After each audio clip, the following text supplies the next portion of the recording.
Welcome to Madlik. My name is Jeffrey Stern, and at Madlik we light a spark or shed some light on a Jewish text or tradition. We host Madlik Disruptive Torah on Clubhouse every Thursday and share it as the Madlik podcast on your favorite platform. This week we are delighted to host Rabbi David Stav. Rav Stav is the co-founder and the chairman of the Tzohar Rabbinical Organization, a rabbinical organization which aims to provide religious services to and create dialogue with the broader Israeli population. He also serves as the rabbi of the city of Shoham. Previously, he served as the rabbi of the religious film school Maale and was one of the founding heads of Yeshivat Hesder Petach Tikva. He is the author of Bein Ha-Zemanim, a book about culture and recreation in Jewish law and thought. One of Israel's most visible rabbinic figures, he regularly appears on Israeli television and radio and lectures to a wide range of audiences. So join us for a conversation with Rabbi Stav.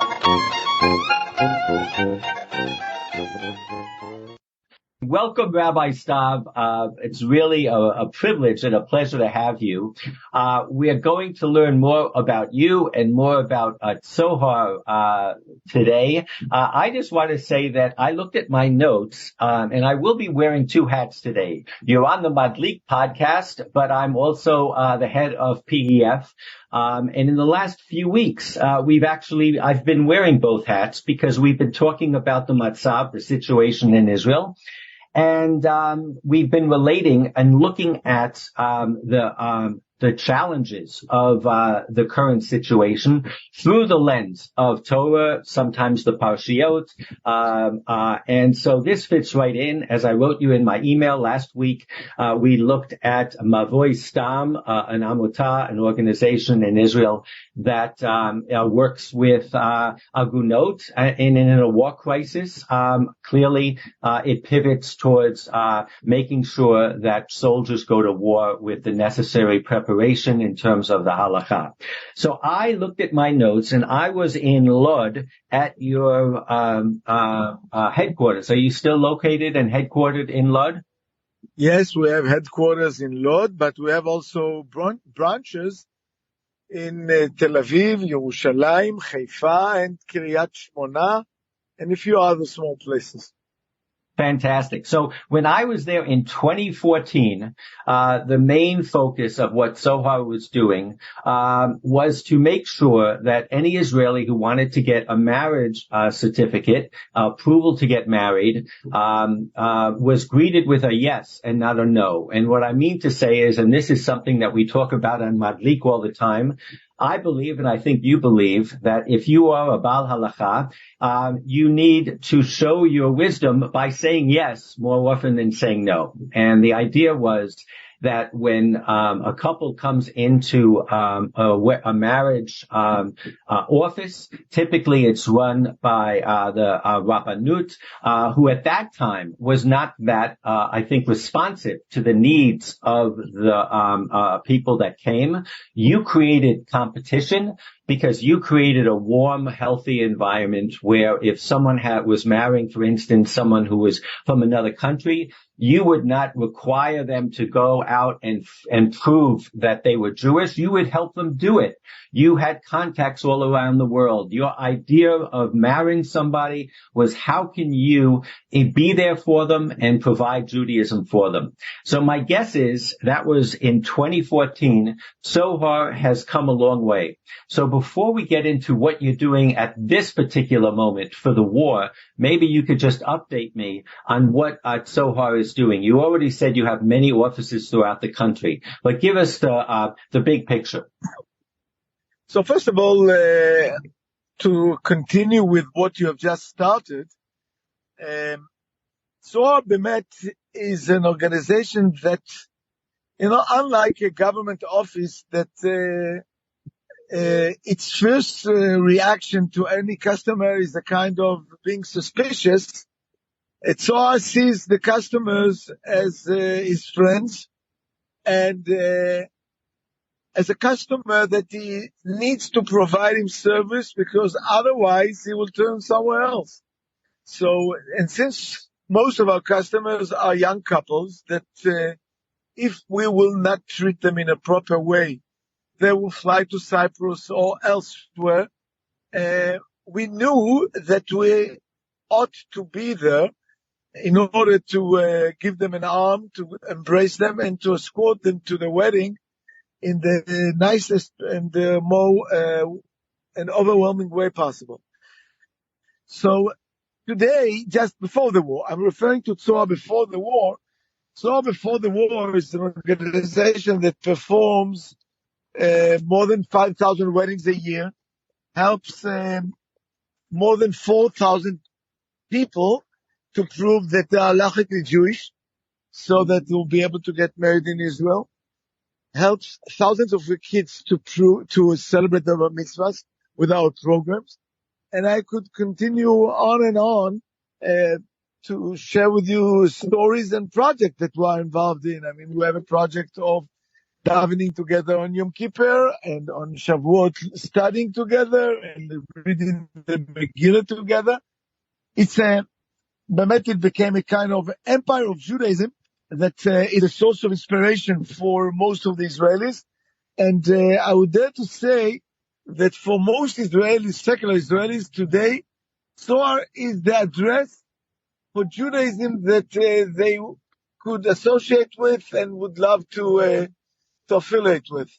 Recently, before the war, I'm referring to Tzohar before the war, we established an ethical center that actually deals with hundreds, if not thousands, of ethical questions a year. Questions of relationship, of palliative treatments to parents, to elder people. Today we are the official address of halachic consultation to organ donations, and a lot of many areas. In addition to that, Tzohar of 2023 is the Tzohar organization that has almost 400 restaurants that are under our supervision. That again is not for money issues, but actually for exposure of the idea of kashrut in a way that will attract many restaurants that until now did not want to have anything with kashrut, that today they don't work on Shabbat and they are absolutely kosher, and we are very proud with that. And again, it's just a bit of the project. During the war, and I guess that's I'm going to interrupt. I'm going to interrupt now because we're getting to the war, but I want to keep the audience interested on the edge of their chair. So before the war, we went through an interesting period of the days of the demonstrations, and I heard you speak. And what I took away from the things that you were saying, at one point you quoted the piece of Talmud that we've discussed on Madlik about the two wagons. And that was the point of the discussion between Ben Gurion and the Chazon Ish. And when it was originally depicted, really the difference between the two opinions was whose wagon was full. And what you said when you were describing the Chilonim, the secular Jews at the demonstrations, is you said at one point that they feel as strongly that their wagon is full, that they've spent years and lifetimes of contributing their democratic and liberal ideals into that wagon. And you have to understand them, you have to understand that they feel as committed to their wagon as the Haredim. And what I took away from that is what differs in your approach is there were many Jews, many Orthodox Jews who are mikarev, who go out and try to bring those of our people who are not observant and make them more observant. Sometimes that gets almost to the point where the friendship is based on trying to convert them, trying to bring them into the fold. But it's rare that you find a rabbi of your stature who truly respects the other side and can get into their mind in a respectful manner. And I think that's what I heard that evening when you were speaking. And I think that's a little bit of what sets you aside, that you have a real intimate, unique, and profound respect for the Chilonim that you serve. You call them customers, but I think I really sensed in there that you were there to serve them and to provide them anything that they needed.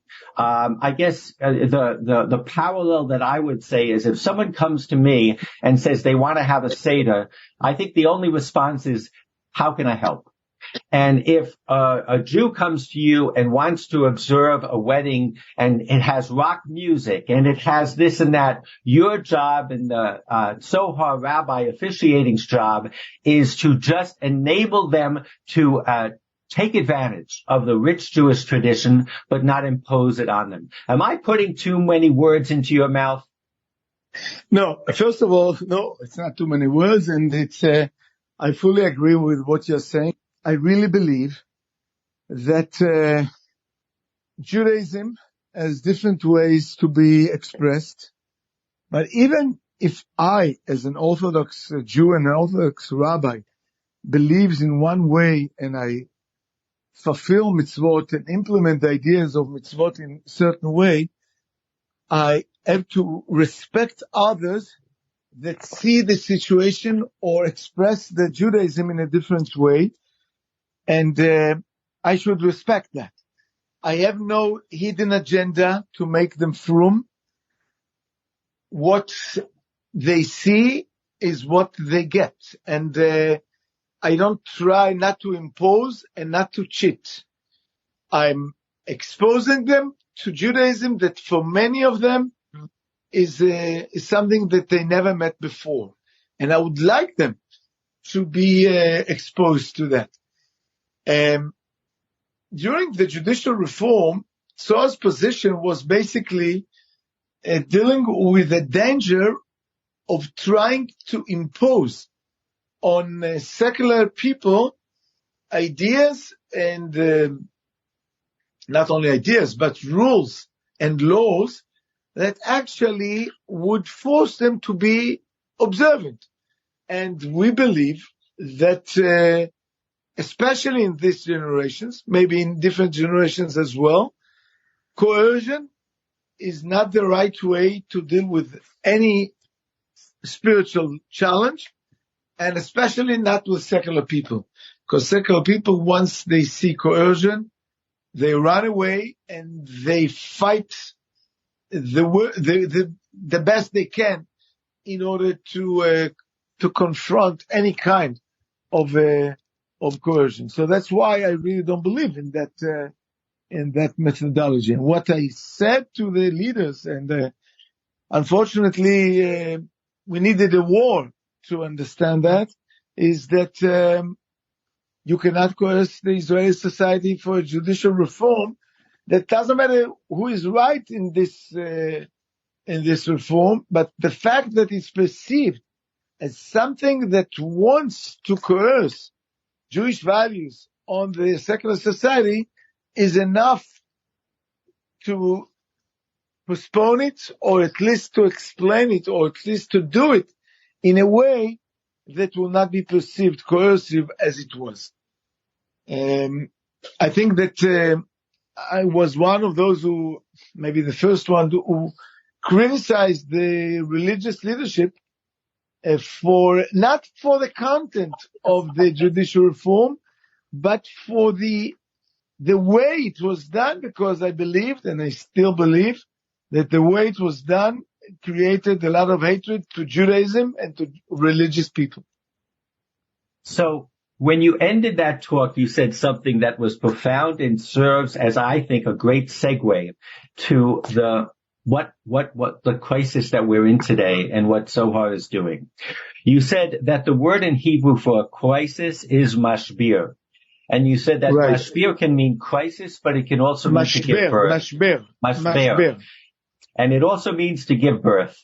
And I thought, and you thought at that time, that the crisis we were talking about was the demonstrations in Kaplan.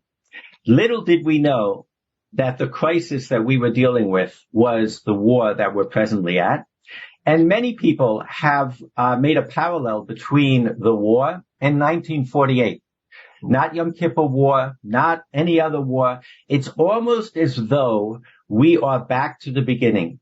It's almost as though we are giving birth to the state of Israel all over again. The rebuilding that's going to be necessary after this war is over, both physically, but I think you would agree mentally, psychologically, spiritually, is going to be almost yesh me'ayin. So now, with that, tell us what Tzohar is doing, and if you too feel that what is happening now is a major reset, a major reboot of the Zionist project. Yeah. Well, first of all, I think that we have to understand that we are facing an earthquake in Israel in a level that is much deeper than during that war, Yom Kippur War. I don't know to compare it to the Independence War because I was not alive then, and I could not talk about it. But if the question is, are we dealing with something that is really huge and really meaningful? The answer is yes. It's hard to foresee now and to analyze what's going to happen. I would like to focus on three things, which two, Tzohar is involved already now, and I guess will be more involved in the soon future. This crisis that we are dealing with is consisted of three legs. One leg is the political crisis. I mean, the political crisis that started a year ago with the judicial reform did not come to an end. And right a minute after the war, the criticism, the commission that will have to be established regarding the war, the responsibility or the conception of the government, I guess all these political issues will have to be discussed. And I believe that the crisis is not going to finish. The opposite. It's going to be deeper unless Prime Minister Netanyahu will resign with his own will, and then maybe it will be relaxed for a few months. But A, I don't see him resigning. B, I don't think he's a part of the problem. I don't see him going home solving the political tension that exists here in Israel. So that's one leg of the crisis. There is a second leg. The second leg is the leg of the split, of the dispute, of the social dispute, the national dispute that exists here. I mean, and as I described in Lincoln Square almost a year ago, people wanted to create two-state solution, but not with the Palestinians, but rather with the Jews, a state of Judea versus the state of Israel, the state of Tel Aviv versus the state of Jerusalem. And the split and the reasons for that split did not disappear because of the war. The questions of the involvement of the Haredim in the army, the questions of state and church issues, many other issues that split the Israeli society to fractions did not disappear, and I dare to say that they will come up again. And the third leg is maybe the deepest leg of the crisis, and that's the leg of identity. What are we? Are we Jewish? Are we Democrat? Are we Israelis? Now, before the war, and it was a huge change in the last couple of weeks. Before the war, I would say that most secular Israelis would define themselves as Israelis, democratic, before they would define themselves as Jews. And their Jewish component of identity was very, very small, if at all. During the war, all this has been changed dramatically. And the big question, everybody understands that Hamas didn't kill us because we were democratic or because we were Israelis, just because we were Jewish. And this understanding comes to many, many people, and that understand today that we have to deepen our Jewish identity. What does it mean to be Jewish? not to be observant necessarily, but what does it mean? What does it does mean? Not what it does not mean. And I think that these legs, the crisis of identity, the crisis of unity and solidarity, and the political crisis are actually the three legs of the crisis that the Israeli society is consisted of today. Tzohar is involved in the last two. We are not involved in the politics. We were never involved. We will not be involved in the future. But the issues of unity and issues of finding and searching for a common Jewish denominator that could unite us and could be meaningful for us to have it as a legacy for our children. What does it mean to be Jewish, even though you do not want to be frum? All these issues and questions, I guess, is a part of what we're dealing with, and that's a part of Tzohar mission.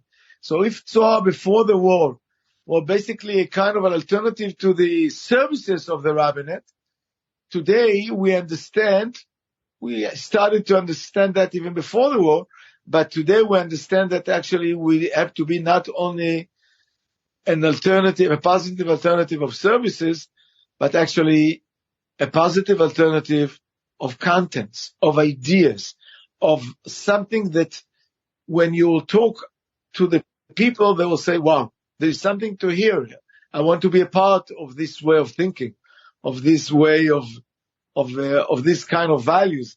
And we keep on doing that in the last couple of weeks by producing short films that get a lot of views and other ways in order to expose secular Israel to Judaism that they would love to be a part of. So I totally love what you just said, but let's go to the extreme now. You've broken the monopoly of the rabbanut in Israel. What about breaking the monopoly of orthodoxy? Meaning to say, when you talk about when Hamas attacked, they didn't ask if you were Israeli or democracy. They asked if you were a Jew, but they didn't ask if you were a Jew kahalacha. They didn't ask if you were a conservative Jew or Reform Jew, or an American Jew or an Israeli Jew. I've stood, you asked me how the demonstration was of 300,000 Jews, in DC earlier this week. We were all standing proud for Israel, as American Jewry and Jews around the world do. You didn't have to be recognized by any rabbi to stand there. You defined yourself. You opted in, so to speak. And I'm wondering that someone like you who understands that different Jews in Israel and around the world have different needs. It's been to me such a shame that in America, a Jew can find so many different flavors of Judaism, and that they're all recognized. And what will it take for that to happen if, in fact, you agree with me that it's important that a Jew never has to look to go to Thailand or to go to Buddhism or to go elsewhere to find their spiritual needs, that they should be able to enjoy the Shivim Panim LeTorah. They should be able to find their way into Judaism. What can we do to open that up? And I'm not talking about American forms of Judaism that'll never work in Israel, Reform or conservatism, but organic variations. What can we do to inspire that, knowing that we're all Jews no matter what, and that when we all find our love and our own unique way into Judaism, it helps us all?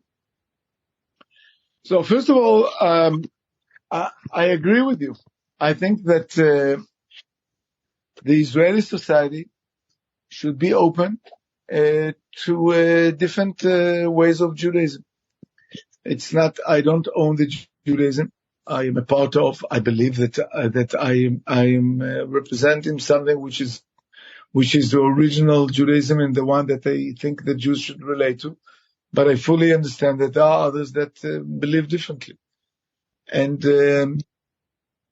I think that Israel should open its gates. By the way, it opened its gate for all immigrants from all kinds, from all denominations. And I really believe that Israel should provide, when the government provides budgets to different religious groups, she should do that without any discrimination to other groups as well. I think that every Jew should have the right to express his ways of thinking in the way he wants to. I would like to just to emphasize one thing. Israel's secular society actually mostly is not reform, neither conservative. It's not. These are not the issues that concern or are important for the Israeli society. Those who do not want to be frum in Israel will not want to be frum, even if they are offered to be reform and conservative. That's not the issue. I want to make this clear, because just for our understanding, in Israel there are tens of thousands of shuls. I think it's not exaggeration what I'm saying now. And in Israel, I dare to say that maybe the maximum we have 80 reform and conservative shuls, and I'm exaggerating. I don't think they have 80 also. And if they have 80, they are active maybe a few times a year. The Israeli society is not a society of reform and conservative, because they are not. If somebody wants to be frum, it's frum. If doesn't want, maybe it's because they didn't arrive to Israel in the beginning, maybe because of other reasons. But that doesn't mean, having said that, doesn't mean that your question is wrong. And we should, by the way, and I keep on saying that to my friends in America, conservative, reform, please come. Come, that's the place where every Israeli, where every Jew could and should express his way to worship Hashem, to worship God in the way he feels it's the right way. Nobody will prevent it to you. I could tell you that here in my community in Shoham, there was a big debate about the municipality allowing the reform to open a temple here in Shoham. And the mayor consulted with me, and I said, of course, if they want to and they have enough families, give them a piece of land as you gave others, because we will not win just because we are in power. We will win if we will believe in competition, and if we will allow anybody to do whatever he feels. That's the right way to do, and therefore I'm in favor of any opening gates to those who want to worship Hashem in different ways. So the name of the lecture you recently gave at Lincoln Square was something about the light in the darkness. And I'm wondering if you can close our Regel Echad and give us a little insight into what the light is in these terrible days of darkness. Wow. The truth is that there is a lot of light. I mean, it's so bad that we have to say that. It is so bad that we have to mention that. But, 6 weeks ago, and this coming Shabbat, it will be 6 weeks, exactly 6 weeks. Thursday, before Simchat Torah, 6 weeks ago, we were talking about the separation between men and women in dancing of akafot, dancing in Simchat Torah in Tel Aviv. And I could not take this thought from myself that we were focusing on the dance, on the separation between Jews, and we did not pay attention to the mechitze, to the separation that should have been in between us and our enemies of the Hamas. I'm not saying I'm not connecting them. I'm just talking in the metaphor way or in the symbolic way, that all of a sudden we understood that despite all the nuances that we're just talking about, for others, all these nuances mean nothing. And maybe it should teach us that we should focus on what unites us rather than focusing on what distinguishes between us. Maybe that's one of the issues that we learned in the last 6 weeks. I would add two more things. The most symbolic event that occurred during that war is to see the religious soldiers from the different settlements sacrifice their lives literally to save left-wingers from the kibbutzim and vice versa. To see these pictures of Dati and Chiloni people that we were not used to see them for years, fighting shoulder to shoulder together, this was a picture that we needed to see for a long time.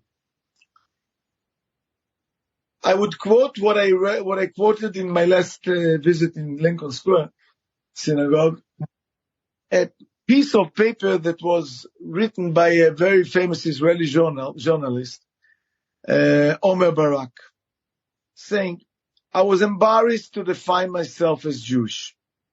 Wherever I was asked to lecture, in Israel or overseas, I always defined myself as an Israeli, as an author, as an producer, as a film writer, never as a Jew. And when I was asked about it, I always said, well, my Jewish identity means nothing for me. I was born Jewish, I was raised Jewish, but it means nothing. Now I know that I'm Jewish.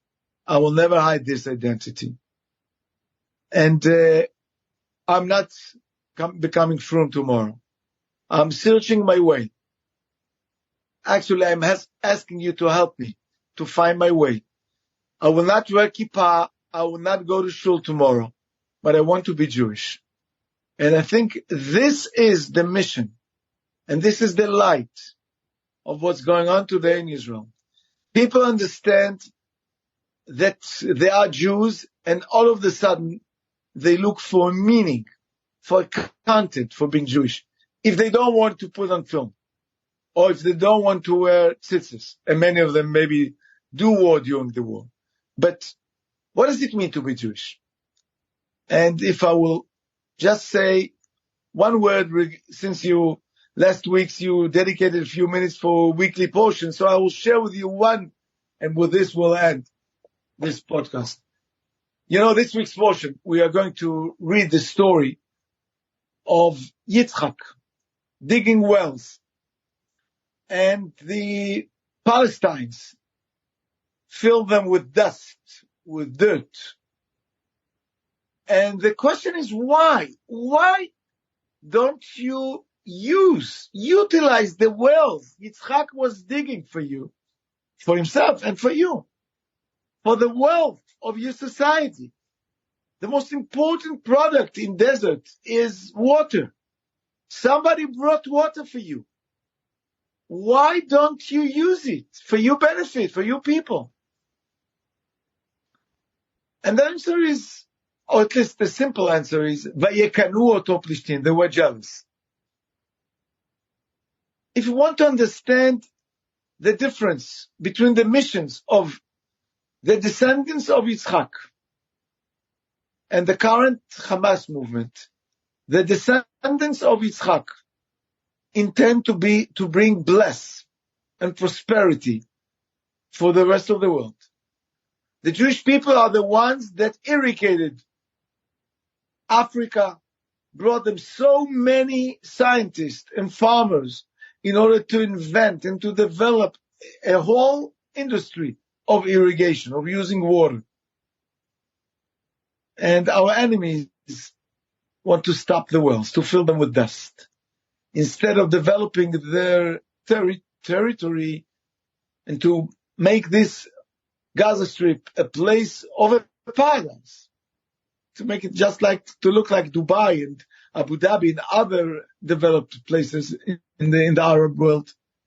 They made it a place of death, of terror, of kidnapping. And these two identities that fought already for thousands of years come to fight again. And we are determined to bring bless to the world, to bring light to the world.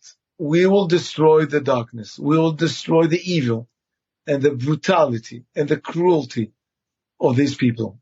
not all Muslims, not all Arabs, to the Hamas movement that wants to darken the light of the Jewish people, of the Jewish state.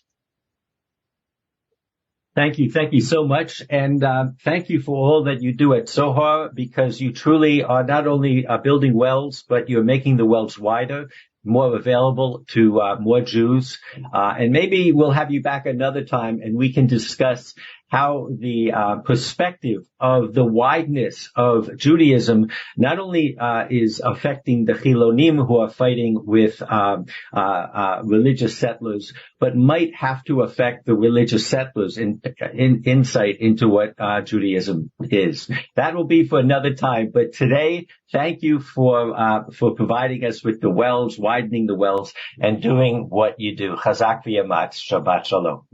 Shabbat shalom.